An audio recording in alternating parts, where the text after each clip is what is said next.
আমাদের দেশে সাম্প্রদায়িক সম্প্রীতি বিনষ্ট হয়েছে যারা বলে তারা 100% মিথ্যাবাদী। এই খুলনায় পূজা হইতে পারছে না, পারে নাই? পেরেছে কিনা? আমার পিরোজপুরে মসজিদের পাশে দুর্গা পূজার গেট তৈরি হয়েছে, মাইক বেজেছে, কেউ নিষেধ করে নাই। ওরা আমাদের দেশের নাগরিক। ধর্ম কর্ম পালন করার যে অধিকার একজন মুসলমানের আছে, একজন হিন্দুরও 100% আছে। কোনো মন্দির ভাঙা হয় নাই, কোনো দুর্গা মূর্তির হাত পা ভাঙা হয়নি। কাজে মিথ্যে কথা বলে এই জাতিকে বিভ্রান্ত করার দিন শেষ। সাম্প্রদায়িক সম্প্রীতি 100% এখানে ঠিক আছে।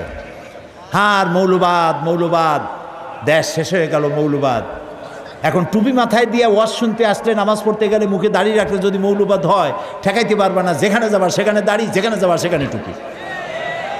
মুতুবে খাইছে খুব। যদি এত দাড়ি টুপি পছন্দ না হয় তাহলে এগুলো যেখানে নাই, যেখানে পইতে বেশি, মেহরবানি করে যান। কে নিষেধ করে? আল্লাহর মেহরবানি, দেশ ভালোভাবে চলছে এবং আরো ভালো হবে ইনশাআল্লাহ, আরো ভালো হবে। আপনারা দোয়া করতে থাকেন, শুধু দোয়া করেন, সঠিকভাবে নামাজ আদায় করুন, ছেলেপেলেগুলিকে মানুষ করুন।